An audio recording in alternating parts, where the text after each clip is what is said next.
저희가 성경 통독을 하면서 이스라엘의 역사를 좀 공부를 통독하신 분들은 아시겠지만 이스라엘의 역사가 어떠한지를 보고 지난 한 2주간 본 것 같아요. 이제 보면서 참 안타깝게도 그죠? 그 나라가 참 평온했으면 좋겠는데 계속해서 잘 안 되고 그리고 또 잘 됐다가 또 금세 또 다시 또 악하게 되고 이런 것을 반복하는 것을 봅니다. 사실 사람들은 마음속에서 누구나가 다 잘 됐으면 좋겠다, 잘 살았으면 좋겠다, 이 세상에 선했으면 좋겠다, 악한 것이 없어졌으면 좋겠다 이렇게 생각을 하죠. 그런데 어떻게 하면 그렇게 될지에 대해서 잘 모르겠습니다. 제가 우리가 자랄 때, 여의 세대들이 자랄 때에는 저희가 독재 시대 때였잖아요. 그래서 잘 몰랐던 것 같아요. 이 세상이 얼마나 악한지도 잘 모르고 언론인지 또 통제되고 그래가지고선 잘 몰랐다가 나중에 커서 알게 되니까 이러면 안 되겠구나 해서 데모도 하게 되고, 그래서 세상이 좀 민주화가 되면 또 선해질까? 사실 이 민주화가 됐고 그런데도 불구하고 이 세상이 그렇게 살기 편한 것 같지 않고 또 선하게 되는 것 같지도 않습니다. 그죠? 사람들은 잘 살면 뭐가 발전하면 미래가 좋아지면은 뭐가 미래가 되면 좀 더 나아지지 않을까 생각을 하고 있는데 사실은 우리가 찬양한 것처럼 하나님이 계신 곳만이 천국이지 이 땅에 참 천국이 없구나라는 것을 깨닫게 됩니다.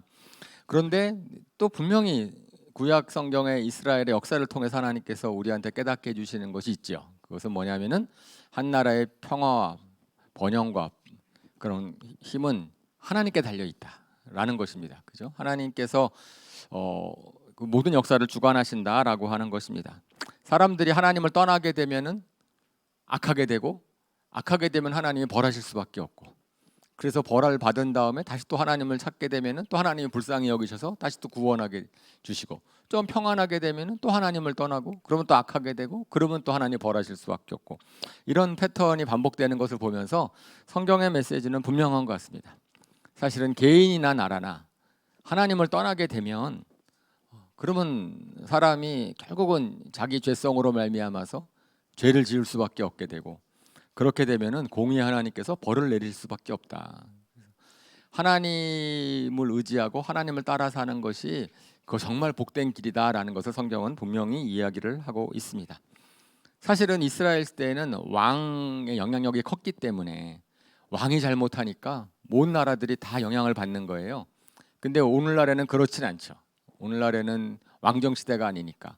그런데 오늘날에는 법치주의입니다. 그래서 법이 잘못되면 그러면 그 법 때문에 또 나라가 문제가 될 수 있어서 저희가 요즘에는 굉장히 경계를 하고 있습니다. 하나님의 법과 상충되는 사상과 이념으로 법을 만들려고 하는 그러한 모든 시도들에 대해서 저희 크리스찬들은 특별히 우려가 있습니다.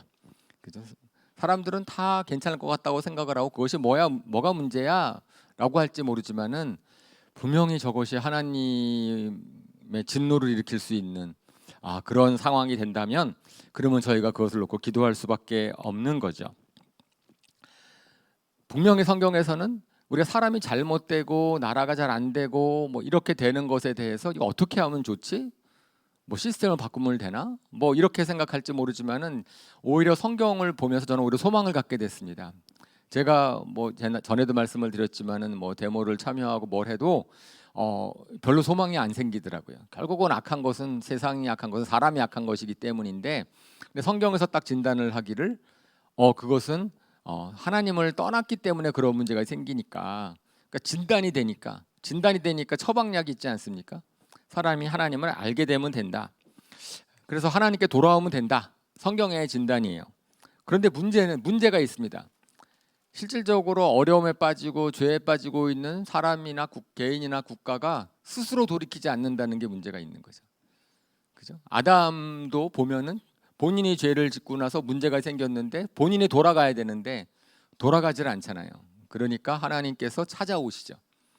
그래서 항상 하나님께서는 벌 주기를 원하지 않으시는데 분명히 그래서 벌 주기를 원하지 않으시기 때문에 좀 악한 죄에 빠져 있는 잘못된 사람들을 돌이키고 싶으신데 그 돌이키고자 하는 마음이 그들에게 없는 거예요. 하나님의 것이 얼마나 안타깝겠습니까? 그래서 하나님께서 모든 화해를 주도하시기 시작하십니다. 그래서 벌을 줄 수 있는 하나님께서 벌 대신에 기회를 주겠다. 너 나랑 다시 화해하자. 사실은 그렇게 계속해서 역사가 이루어져 온 것이죠. 그래서 이스라엘의 역사를 보면은 악한 왕일 때 오히려 더 많은 선교사 예언자들이 활동을 합니다. 하나님께 선지자를 보내서 너희 지금 돌아와야 된다. 잘못하면 망한다. 이렇게 계속 얘기를 하고 있는데 문제 없다고 생각하는 사람들은 이제 예언자들을 핍박하고 죽이고 그렇게 하는 것을 이제 우리가 이스라엘 역사를 통해서 봅니다. 그래서 결국은 하나님께서 화해의 손을 주도하신다. 오늘날도 마찬가지인 것 같아요. 저희가 좀 어려운 상황에 빠져 있다, 힘들다. 그럴 때 있어서의 소망은 뭡니까? 하나님께 돌아오는 거죠. 하나님과 화해하고 그러면 하나님께서 어떻게 기회를 주실 것이다. 그래서 예수님을 이 땅에 보내신 것도 죄인들을 부르셔서 회개의 기회를 주셔서 하나님과 화해하도록. 그렇게 되면 예수님께서 분명히 말씀하셨어요. 나는 심판하러 온 것이 아니라 죄인을 불러 회개케 하러 왔다, 구원하도록 왔다라고 얘기를 하는 겁니다.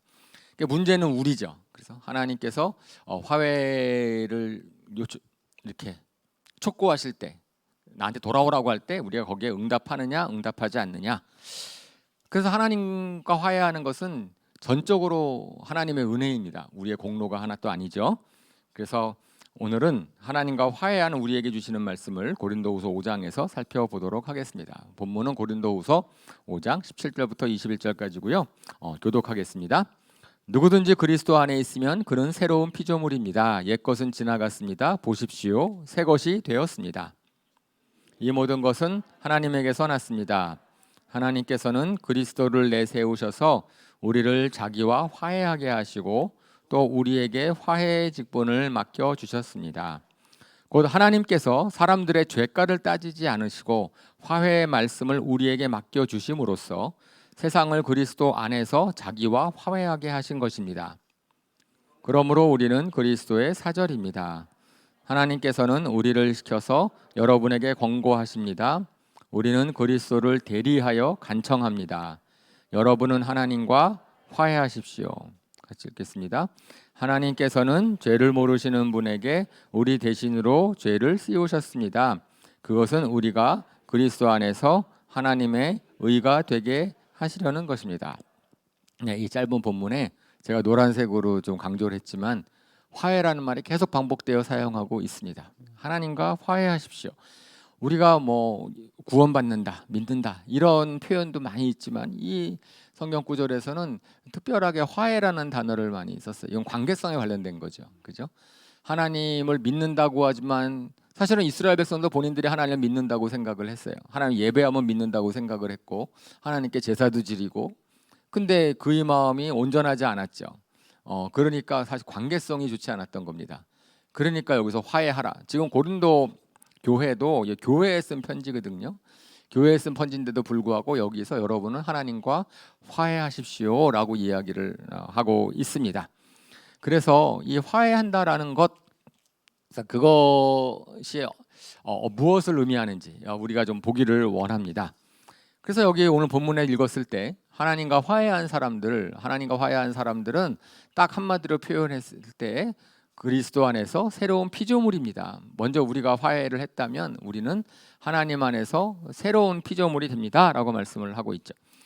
뭐 제가 이 말씀을 얼마나 좋아하는지는 잘 아실 겁니다. 제가 간증에도 뭐 항상 나오는 얘기고 제가 쓴 잘 안 팔리지만 있는 책에서 인생을 바꿔주는 것에서도 제가 1장의 서론 부분에 이 구절이 얼마나 저에게 좋은 영향을 끼쳤는지를 설명했습니다.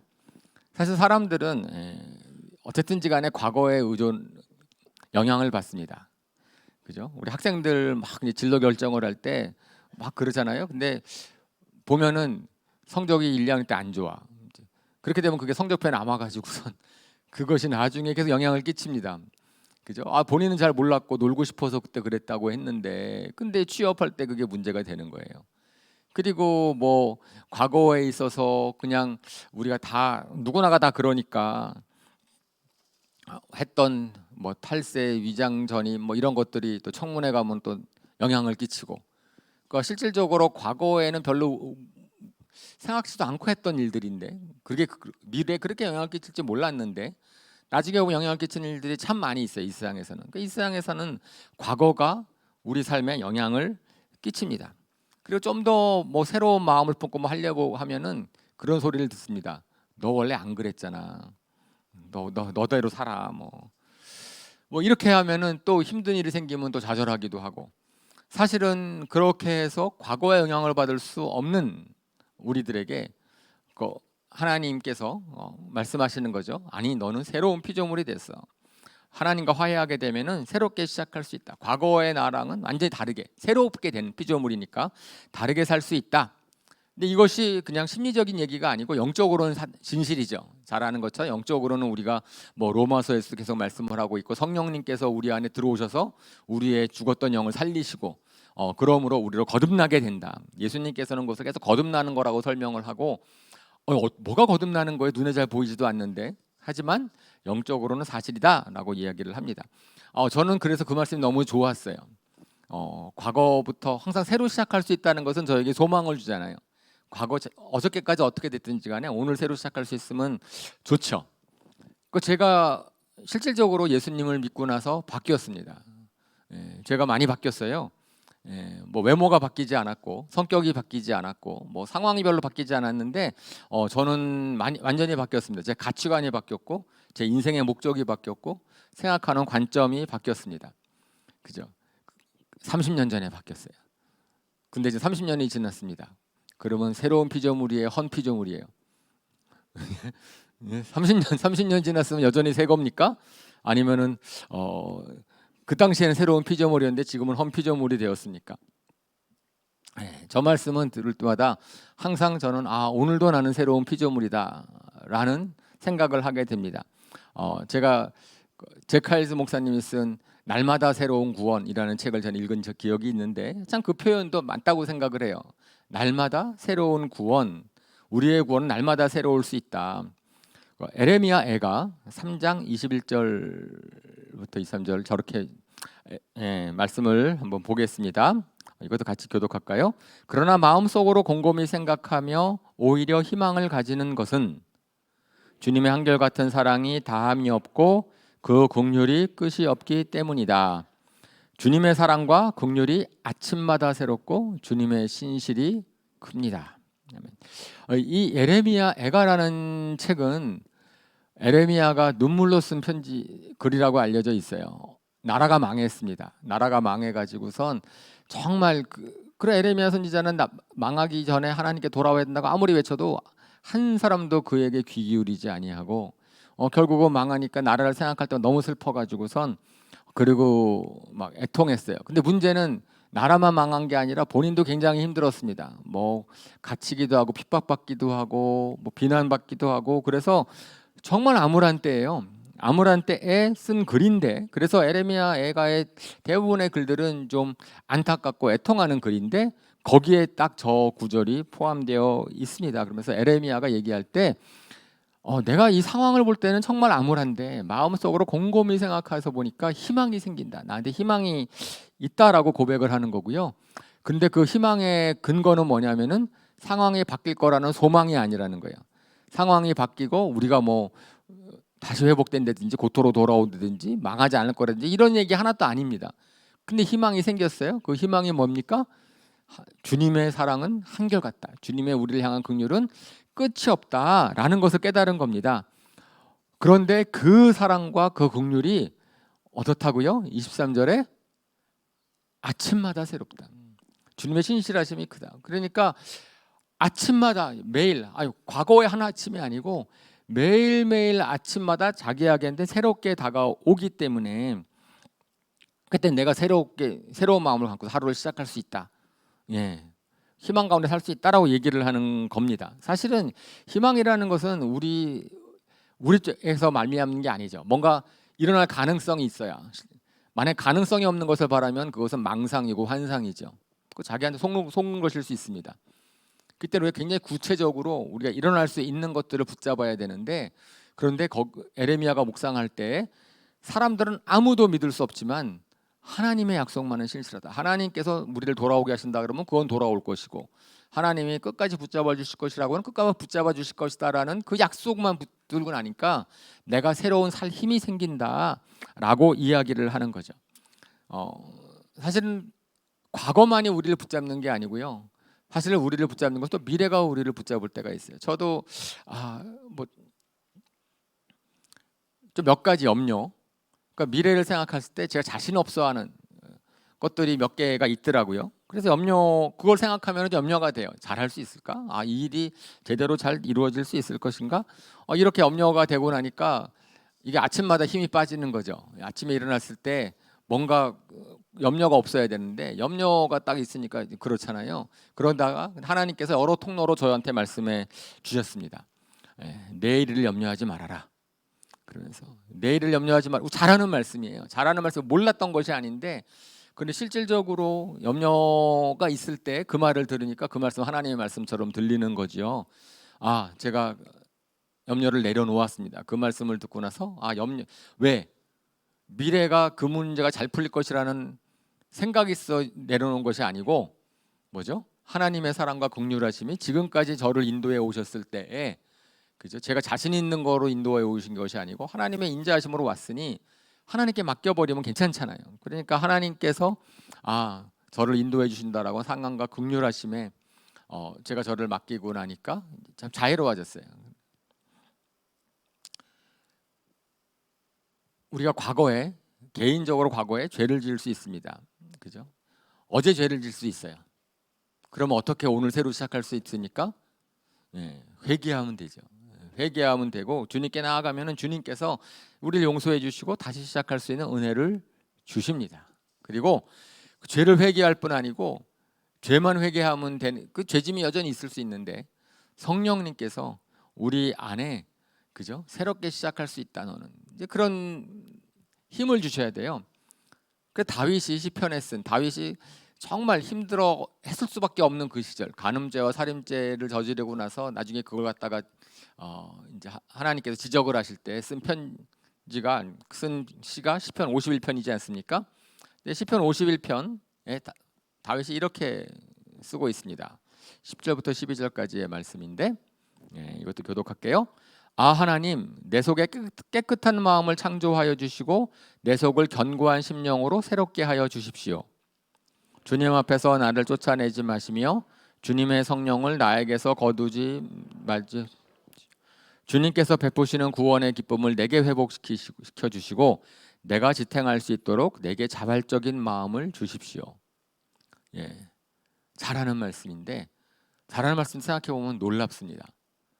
왜냐하면은 사무엘 상하에 사실 다윗이 성령님에 대해서 알고 있다라는, 구약 시대의 성령님에 대해서 그렇게 우리는 구약 신약 성령님은 예수님이 보내신 신약 시대 우리와 함께 하시는 하나님이신데 그 다윗이 시편에 저렇게 고백을 하고 있는 거예요.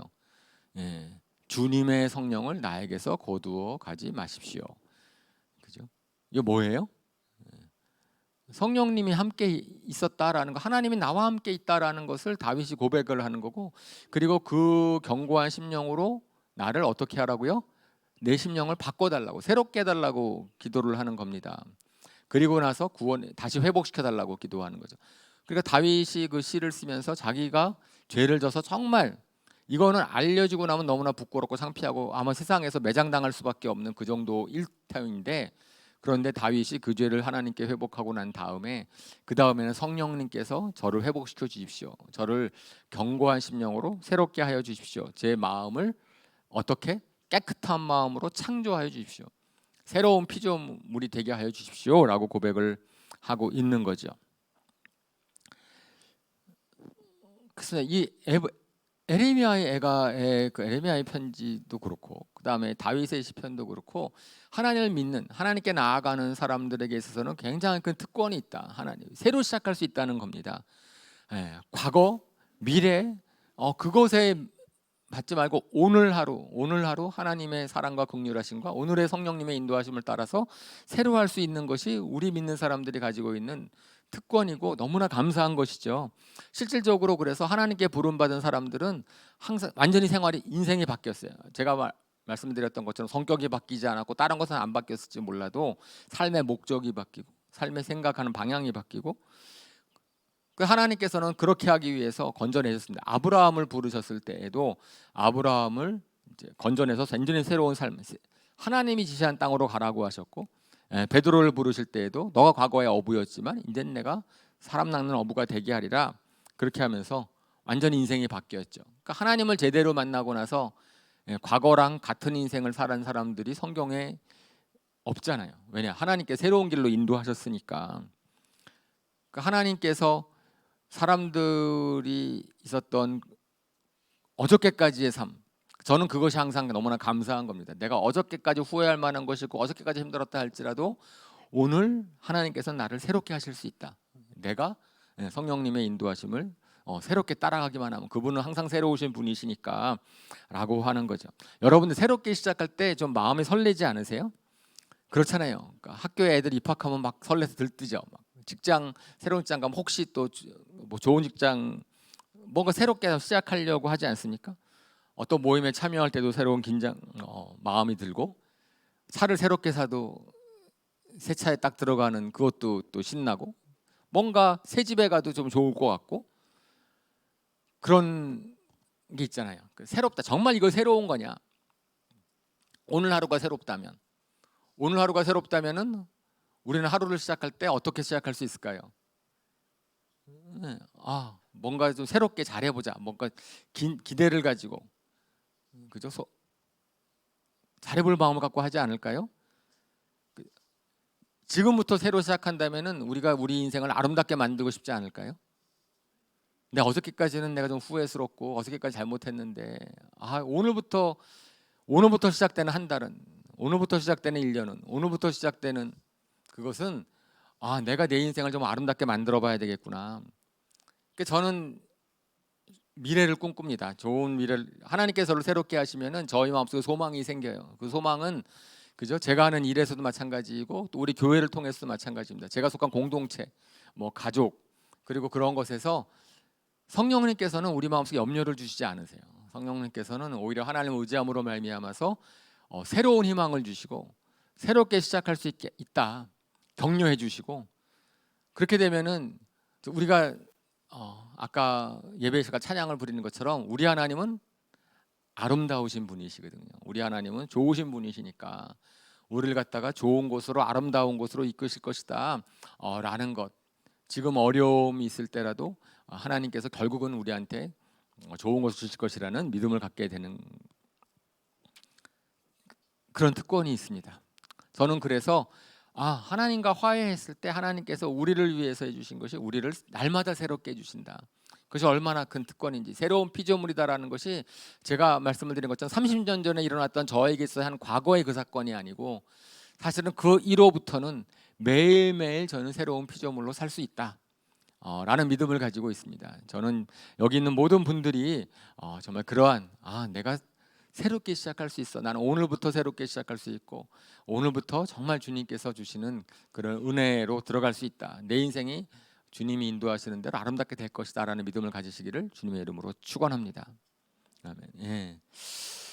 그래요. 하나님께서 우리를 새로운 피조물로 만들어 주셨습니다. 본문에서 새로운 피조물이다 그랬는데, 그 다음에 또 그 새로운 피조물은 그래서 가치관이 바뀌고 생각이 바뀌고 인생의 목적이 바뀐다 그랬을 때 하나님께서 우리에게 또 새로운 직분을 주셨는데 그것을 화해의 직분이라고 본문은 말씀하고 있어요. 그래서 오늘 제목이죠. 우리가 새로운 피조물은 다 됐는 걸 믿으면 되는 겁니다. 이제 믿음을 된다면 그 다음에는 하나님께서 우리에게 화해의 직분을 우리한테 맡기셨다.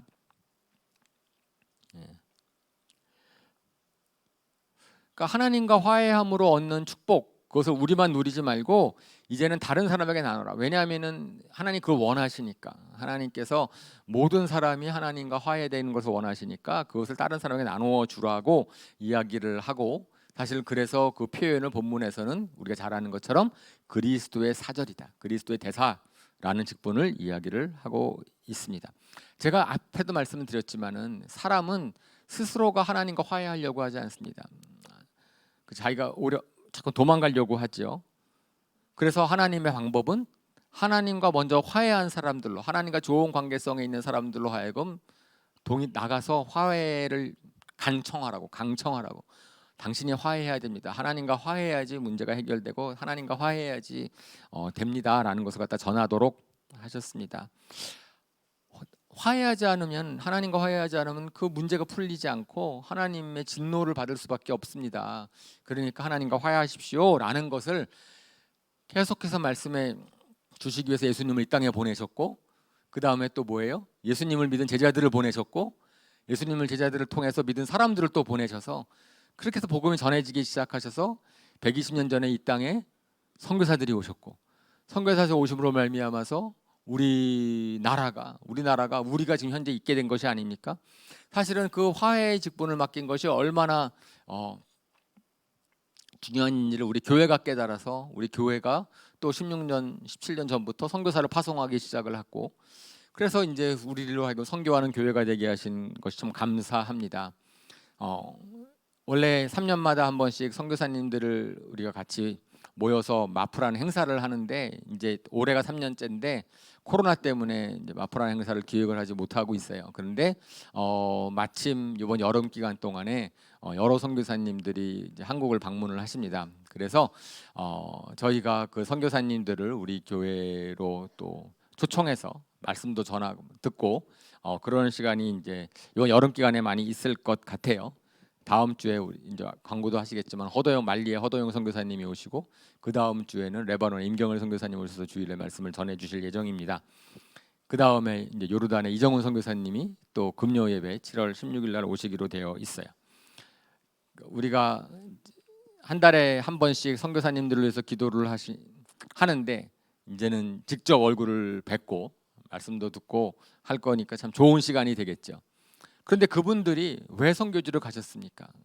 그분들의 인생이 선교지에서 지금 어려운 상황 가운데서 그 선교를 하러 간 그것은 바로 화해의 직분, 아직 하나님을 알지 못하는 사람들, 그 민족, 그 나라를 위해서 이 120년 전에 우리나라를 온 선교사님들과 같은 마음으로 정말 그들이 그곳에 간 거죠. 그죠?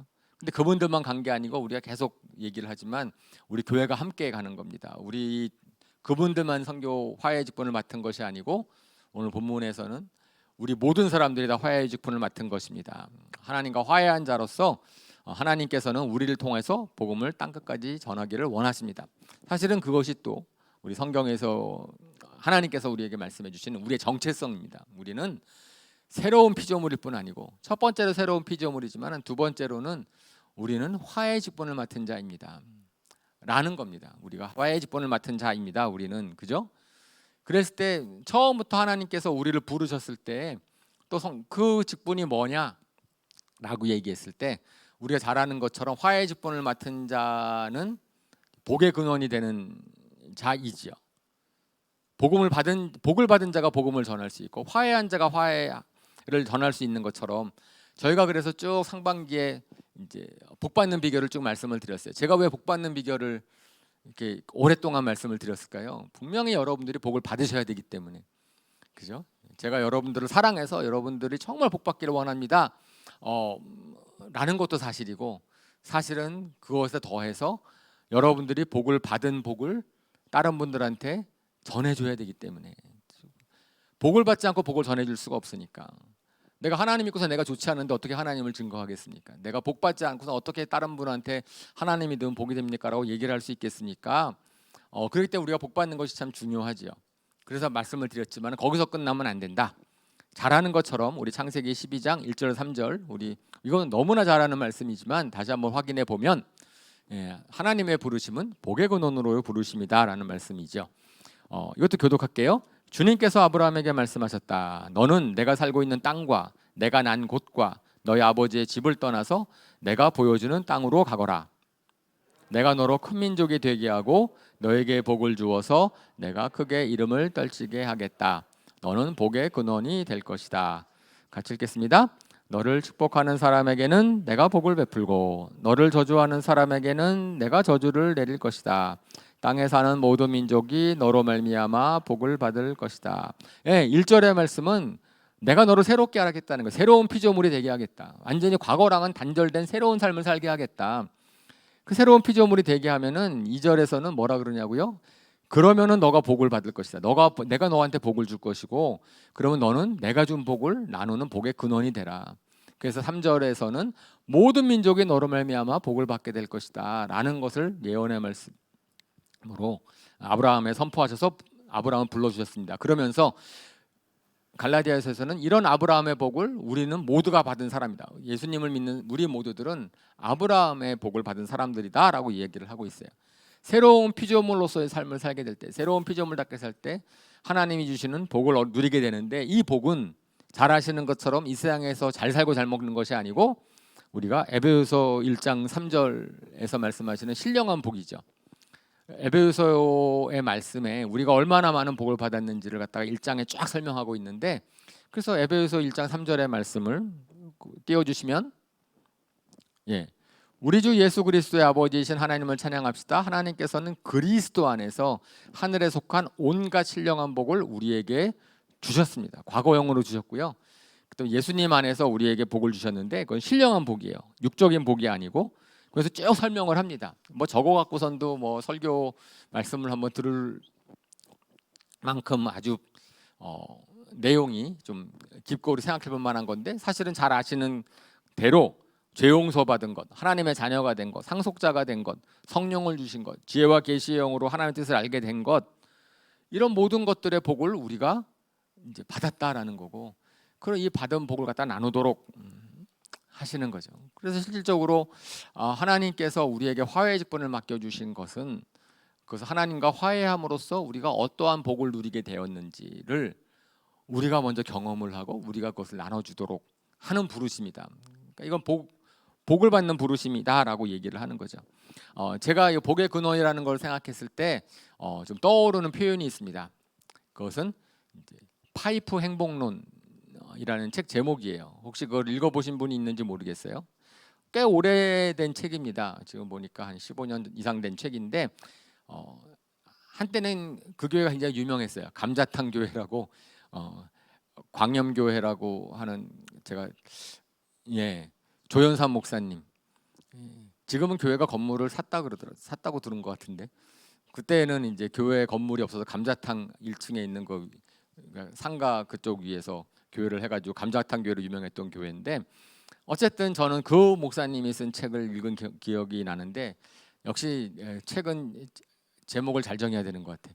기억에 머리 남잖아요.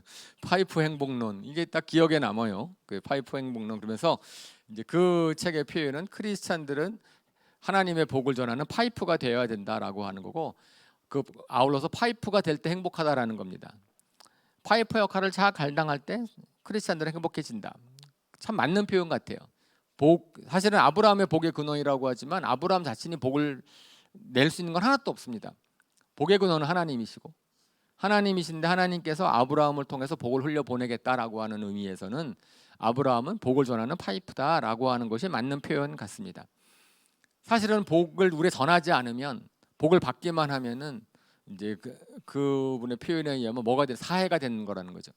요단강으로부터 계속 물이 들어오긴 들어오는데 그것이 나가지를 않고 그냥 거기에 고여 있으니까, 그래서 뭐 염도가 높아지고 생명이 살 수 없는 곳이 되고, 흘려보내야 깨끗해지는데, 흘려보내 어떤 물이든지 간에 고임을 썩게 돼 있죠. 그러니까 우리가 하나님이 아무리 우리한테 복을 주시고 우리가 복 받은 자라고 막 얘기를 해도 우리가 그 복을 흘러내리지 않으면 사실은 그 복은 우리 안에 썩게 됩니다. 그런 것 같아요.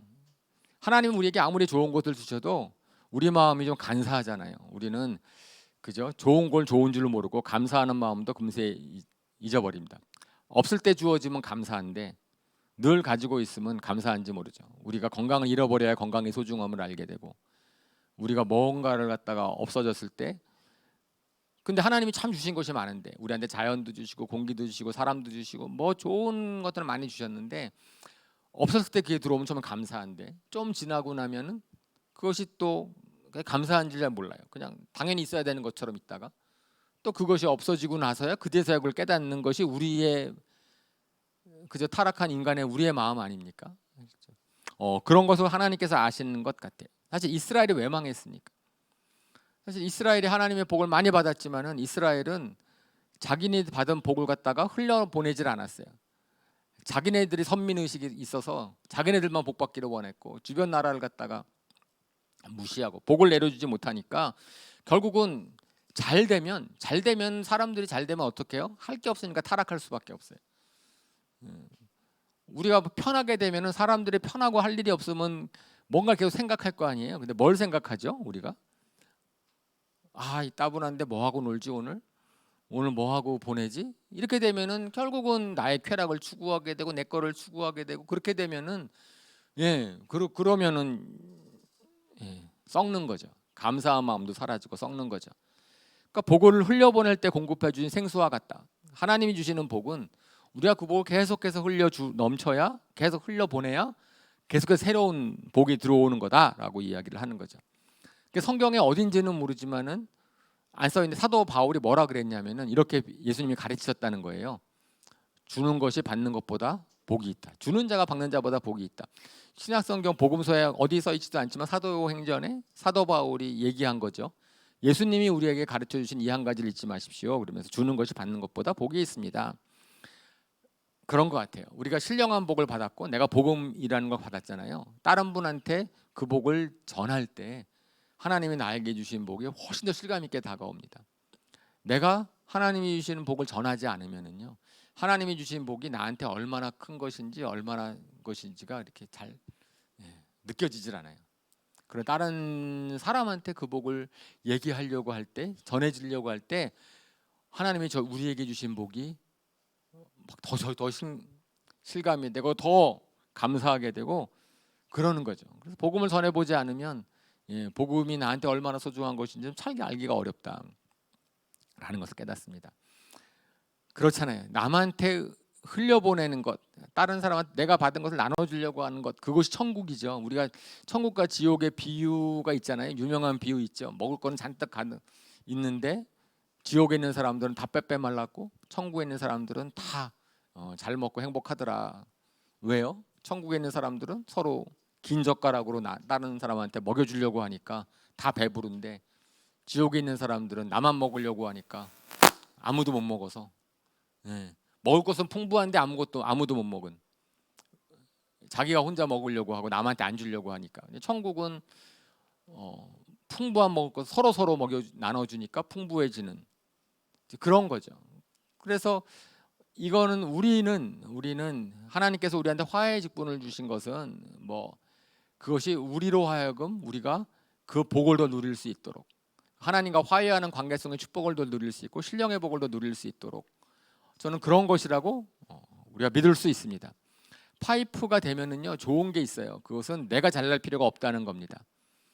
우리가 뭔가를 전하려고 하면 내가 뭔가 좀 내세울 게 있어야지 복음을 전하지. 내가 나도 이 정도인데 이게 복음을 전할 수가 있겠어? 이렇게 얘기하는 것은 착각하고 있는 거죠. 우리가 내가 복의 근원이 되는 것처럼 생각하는 거고, 근데 실제로 복의 근원은 하나님이시니까 아무것도 아니었을 때 하나님은 더 그 사람들을 통해서 역사하신다라고 하는 걸 성경에 가르칩니다. 하나님의 부르심을 보라, 잘난 것이 별로 없지 않느냐라고 얘기를 하는 거고요. 실질적으로 파이프는 이게 중간에 낀 게 없어야 돼요. 내 것이 낀 게 없어야 잘 통과가 되거든요. 그런데 거기에 내 것이 좀 끼게 되면은 오히려 흐름이 이제 방해를 받죠. 내 공로가 좀 들어가거나 내 잘난 것이 좀 들어가거나 내가 좀 들어가게 되면, 근데 사람들은 꼭 자기를 섞고 싶어 해서 어쩌면은 그것을 갖다 온전하게 하나님의 복을 전달해 주지 못할 수 있습니다. 그래서 하나님이 그걸 너무 잘 아셔서 하나님이 뭐라 그러셨냐면은, 하나님이 쓰시는 사람은 하나님께서 일부러 약함과 어려움을 두신다라고 얘기까지 하고 계세요. 그래서 그렇게 충성했던 사도 바울도 그죠? 육체적인 아픔이 있었다. 우리가 잘 알지 않습니까? 고린도후서 12장 9절에서 10절에 이렇게 하나님 사도 바울에게 주님께서 말씀하셨습니다. 같이 읽어봅시다. 시작. 그러나 주님께서는 내게 이렇게 말씀하셨습니다. 내 은혜가 내게 족하다. 내 능력은 약한 데서 완전하게 된다. 그러므로 그리스도의 능력이 내게 머무르게 하기 위하여 나는 더욱더 기쁜 마음으로 내 약점들을 자랑하려고 합니다. 그러므로 나는 그리스도를 위하여 병약함과 모욕과 궁핍과 박해와 곤란을 겪는 것을 기뻐합니다. 내가 약할 그때에 오히려 내가 강하기 때문입니다. 예, 사도 바울에게는 병약함이 있었고 모욕도 있었고 공핍도 있었는데 우리가 그것은 사도 바울이 복음을 전하는데 전혀 방해가 되지 않았습니다. 그죠? 예수님 믿는데 그렇게 병에 걸리고 예수님 믿는데 그렇게 안 풀리고 모욕당하고 궁핍하고 그럼 누가 예수님 믿겠어? 뭐 이렇게 생각해서 내가 그 상황에 있으니까 복음을 저는 전하지 못하겠다라고 사람들이 생각할 수 있는데 그렇지 않다는 거죠. 오히려 하나님께서는 그런 것을 둠으로 말미암아서 하나님의 능력만이 하나님만이 온전하게 증거하기를 원하신다.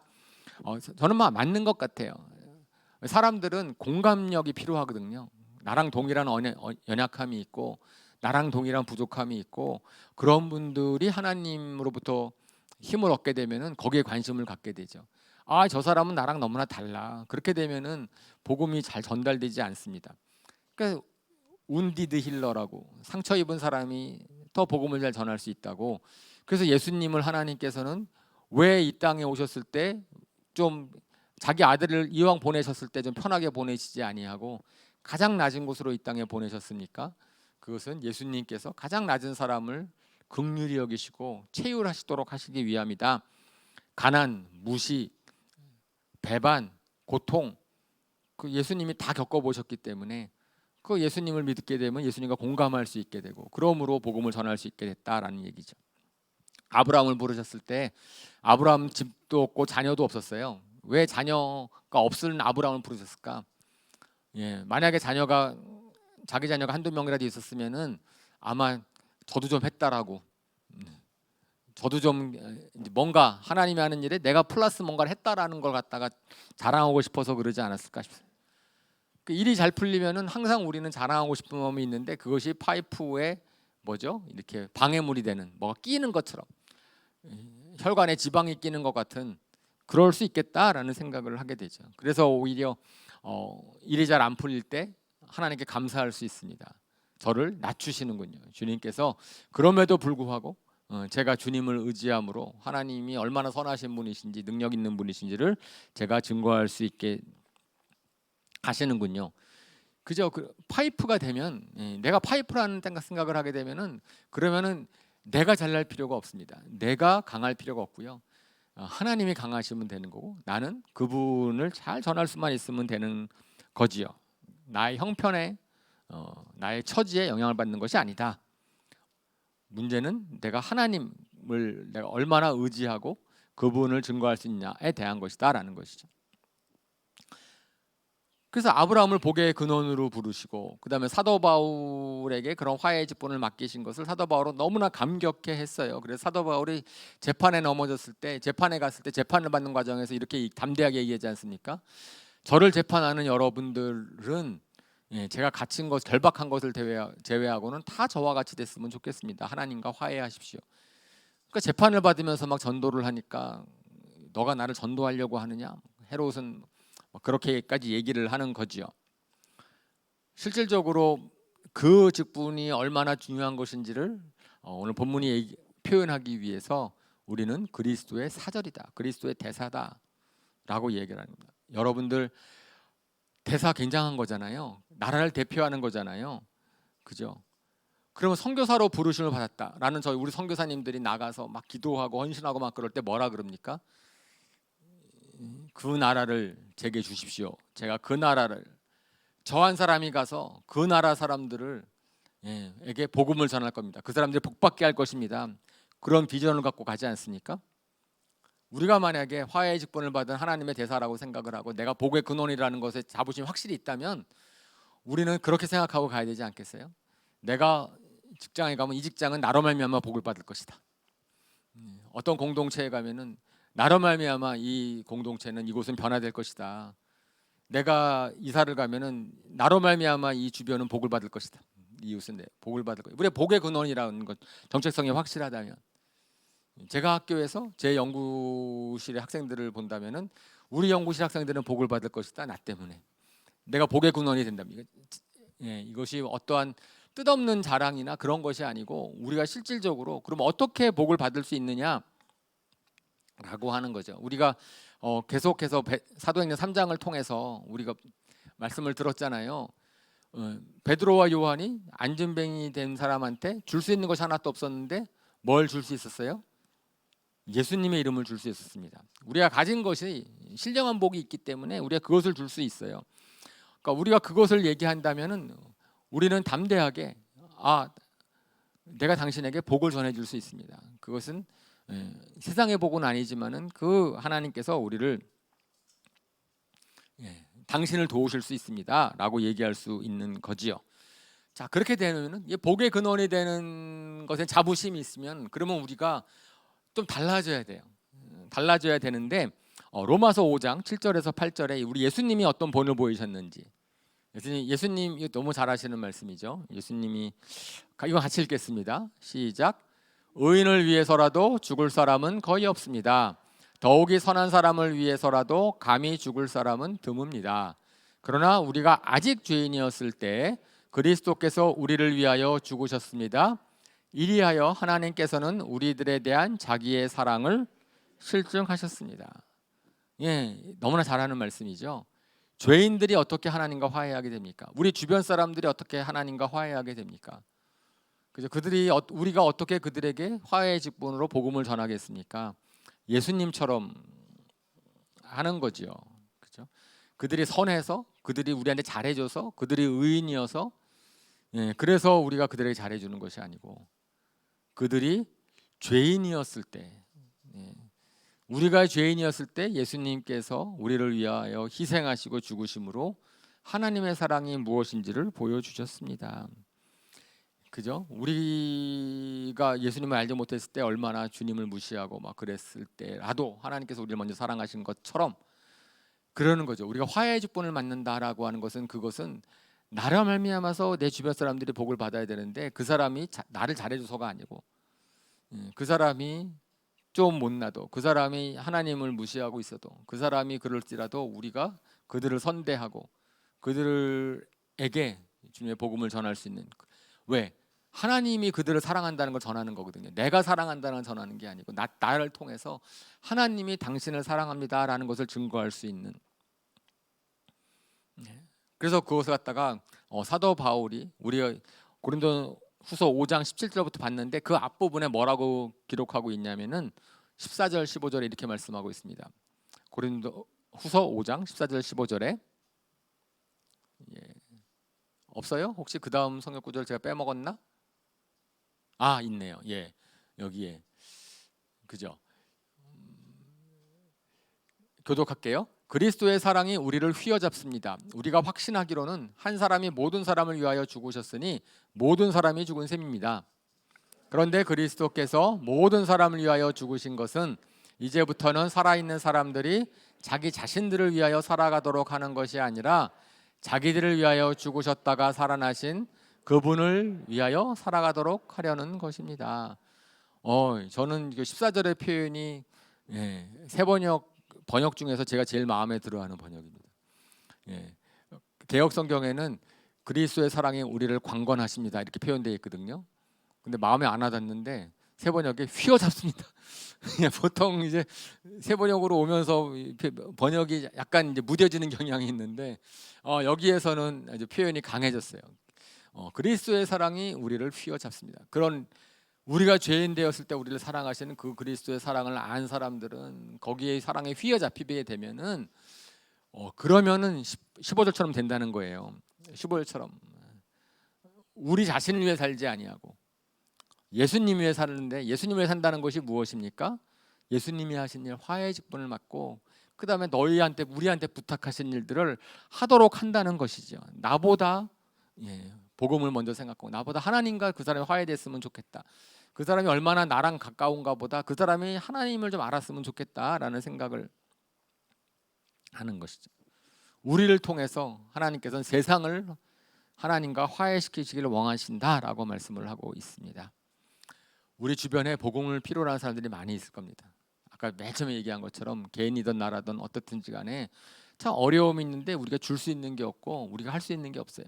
하지만 우리가 믿는 것은 당신이 하나님과 화해하시면 하나님이 하실 수 있습니다. 당신이 하나님과 화해하시면 하나님께서 도와주실 것입니다 라는 믿음을 갖고 있기 때문에 우리가 이웃을 사랑하는 가장 적극적인 방법이 복음을 전하는 파이프가 되는 거죠. 복음을 전하는 통로가 되는 것이라고 믿습니다. 그러면 우리가 주변 사람들한테 이기적으로 안 대할 거예요. 주변 사람들한테 나의 유익을 구하려고 애쓰지 않을 것입니다. 오히려 예수님의 사랑을 증거하기 위해서 우리가 섬길 거고 희생할 것이다. 그렇게 되겠죠? 이제 말씀을 정리하겠습니다. 하나님께서 정말 이 땅을 벌하기를 원하지 않으셨어요. 이 땅을 복주시기 위해서 예수님을 이 땅에 보내셨습니다. 사람들이 하나님께 가지 않으니까 하나님께서는 항상 사랑을 보내세요. 예수님을 보내시고 예수님 믿는 사람들을 보내시고 그래서 우리를 보내셔서 우리로 복의 근원이 되게 하십니다. 하나님과 화해하게 되면 먼저 우리 자신이 바뀌죠. 우리한테 그런 힘이 없잖아요. 그죠? 우리가 어떻게 십자가를 지고 우리가 어떻게 희생을 하고 우리가 어떻게 섬기고 그렇게 합니까?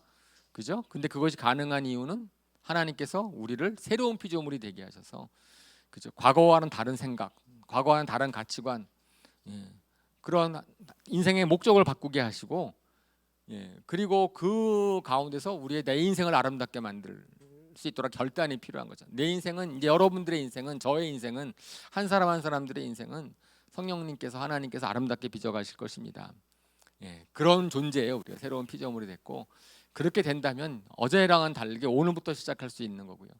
그래서 새롭게 시작을 할 때 이제는 화해의 직분을 맡은 자로 살아야 되겠다.